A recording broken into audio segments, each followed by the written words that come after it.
let me remind you that this night is, at its heart, all about a childbirth story. I can remember the 5 of us kids gathered around my mother as she would tell the story of each one of our births. We were rapt in attention. One thing that really stayed with me was her talking about how with each successive birth, she got better at it. Better at the process of childbirth. She learned how to breathe and relax and push in cooperation with the power of delivery as it swept over her. By the 4th child, she said, I got really good at it. It wasn't hard, and it didn't hurt at all. I remembered Mom's words when it came time for our own children to be born, and how when our middle child was coming, my wife not only held my hand, she clutched my hand, and she dug in her fingernails in my hand, and the message was unmistakable. This does hurt. This is hard. And since you did this to me, you're going to join with me in the whole experience of it. The power of delivery. I experienced just a bit of it, and very much secondhand, but I knew it was there. And then when our 3rd child was coming and the delivery doctor was delayed, and the ER nurse said to my wife, you're just going to have to hold that baby in there for a while. The look my wife gave that nurse was positively murderous. 30 minutes of agony later, the doctor walked in and said, I'm here, and boom, instant baby. The power of delivery. It really is amazing. It's mysterious. And when it's working its way through your body, it's terrifying and wonderful. Like a woman with child who writhes and cries out in her pangs when she is near her time. That's the way Isaiah describes it. And notice that the words that he uses, near her time, apply equally to describe delivery and death. That's how Israel felt in the time of exile, poised between delivery and death, and awaiting the power of delivery to provide the difference.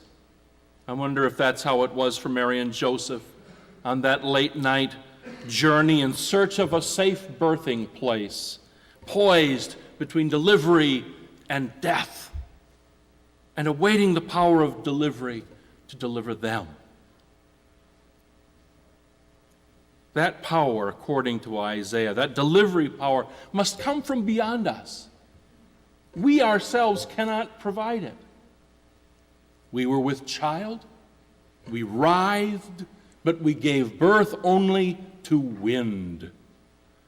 That's what our human plans amount to. Nothing but hot air. No baby, no delivery, no fruition to our human plans and schemes. We have won no victories on earth, Isaiah writes, and no one is born to inhabit the world. And isn't that how it feels sometimes? Doesn't it feel sometimes like our assumptions that we are improving as a nation, as a world, as a human race, is nothing but foolishness?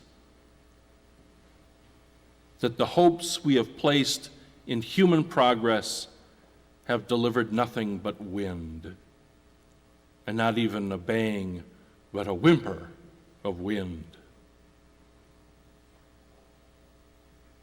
And yet this night, we proclaim that there is another power at work in this world and in our lives, a power other than our own, something higher, something broader, something deeper, something more lasting. The real power of delivery comes not from us, but from God. That's the power that enters the world in the stable at Bethlehem. And that power, according to Isaiah, is the power of delivery, even delivery from death itself. Your dead shall live, their corpses shall rise, O dwellers in the dust, awake and sing for joy. For your dew is a radiant dew, and the earth will give birth to those long dead.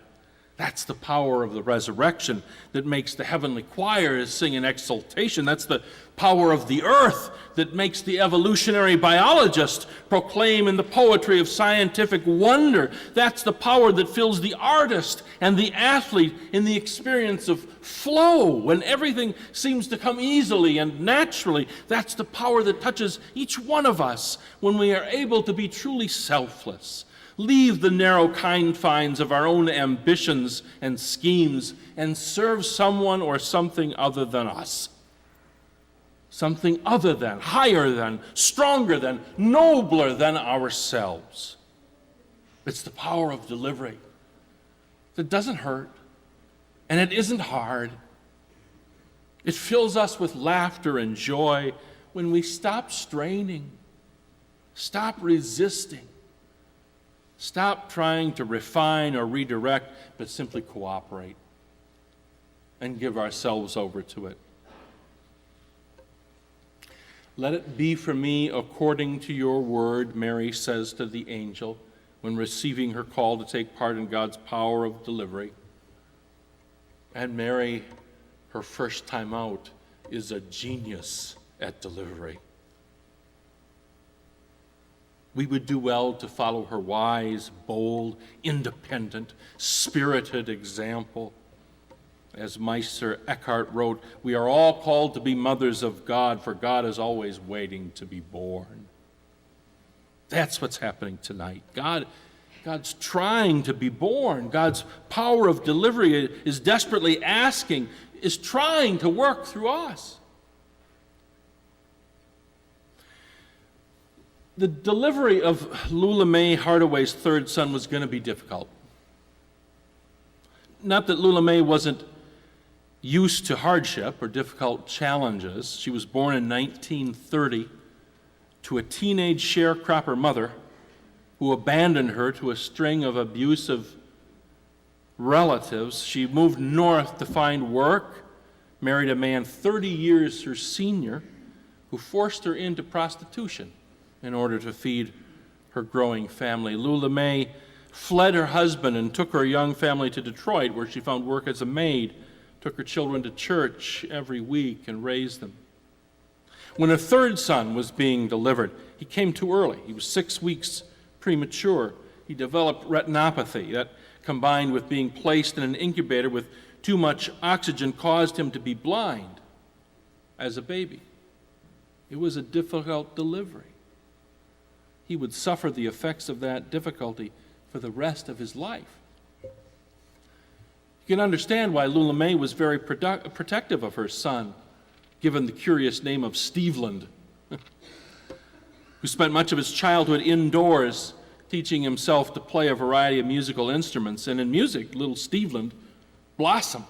Performed at church. He became a Detroit neighborhood sensation. At age 11, was discovered by a Motown executive who gave him an album contract and a new name. Have you guessed it yet?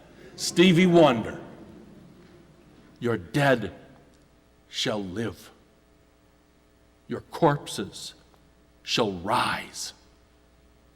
O dwellers in the dust, awake and sing for joy. This is the power of delivery at work in our world, a power we see most clearly in the birth pangs of our own personal and collective history when our own efforts fall short, and that the power of God calls something bright and alive into this world and in each of us. I was surprised to find out this week that Stevie Wonder gave his mother co-writing credit for several of his songs, most notably my personal favorite. Perhaps that's the song we should be singing alongside our carols on this dark night. It's that song we should be singing to a God who is able to bring us out of the darkness and into the light, out of our own despair and into a bright future, out of human failure and into the perfection of God's intentions for us all. That's the song we should be singing to God, and you know which one it is. Signed, sealed, delivered, I'm yours. Amen.